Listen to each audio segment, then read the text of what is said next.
Alors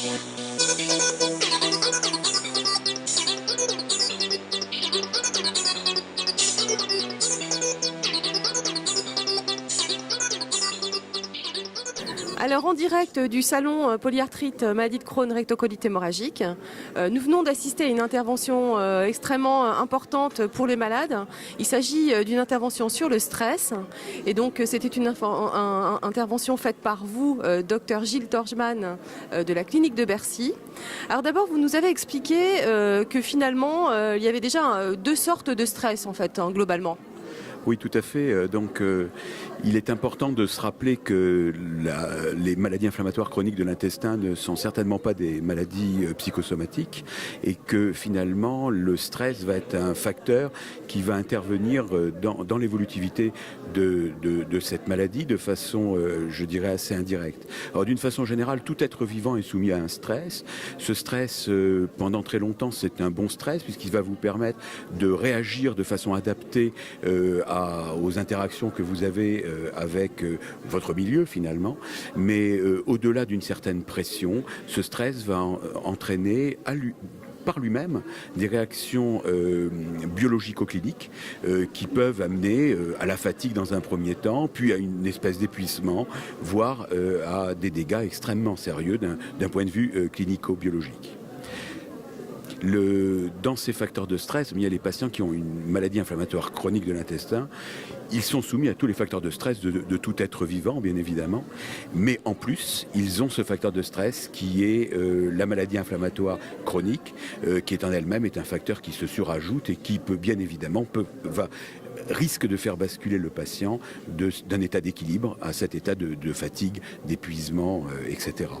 Le problème est de savoir quelle est la part relative de l'action de ces différents facteurs de stress. Et finalement, dans les études, il semblerait que la maladie inflammatoire chronique n'est qu'un facteur finalement cumulatif aux autres, mais qui vient se rajouter, qui n'est pas en lui-même un facteur qui va modifier totalement l'évolutivité, par exemple, de la maladie elle-même. Oui, parce que ça, c'est une question que les patients nous posent très souvent, de savoir si le stress est déclencheur d'une poussée ou aggrave une poussée. Et là, il semblerait que ce ne soit pas forcément le cas. Non, on a l'impression que finalement, un patient qui va avoir un stress, quelle que soit l'activité de sa maladie inflammatoire sous-jacente, va réagir à ce stress de façon éventuellement inadaptée et même si la maladie est peu évolutive ou même si elle est plutôt bien gérée. Donc, d'une façon générale, le stress en lui-même est un facteur qui doit être pris en compte comme un des symptômes finalement de la maladie globale du patient. Et donc il faut aussi chez certains patients lutter contre les stress de la vie, en plus du stress lié à la maladie elle-même. Alors finalement, comment on lutte ? Eh bien, c'est toute la philosophie actuelle de ce qu'on appelle le cure and care. Cette notion anglo-saxonne explique bien ce que cela veut dire, c'est-à-dire que non seulement il faut traiter la maladie, et donc bien évidemment mieux la comprendre, lutter contre tous ces phénomènes aggravants et trouver des méthodologies thérapeutiques les moins agressives possibles, éviter les chirurgies, trouver des molécules qui ont peu d'effets secondaires, qui sont bien tolérées, qui sont faciles à utiliser, etc. Ça, c'est le domaine de la recherche médicale classique, je dirais. Mais il y a aussi cette partie de prendre soin du patient dans sa globalité.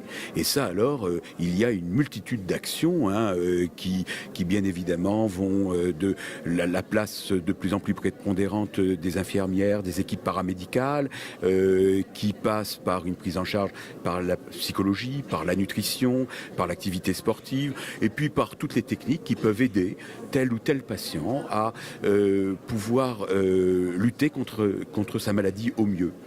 Parmi toutes ces méthodes, il y en a une sur laquelle je pense qu'il faut vraiment insister, c'est l'éducation thérapeutique. Cette éducation thérapeutique moderne qui n'a pas seulement pour but d'améliorer l'observance ou la compréhension physiologique ou physiopathologique de la maladie, mais qui est une prise en charge de compréhension globale de comment peut-on lutter, comment peut-on faire face, c'est le coping cher aux anglo-saxons, face à cette maladie, qu'est la MICI et qui sont les stress associés de la vie courante et qui sont des facteurs aggravants.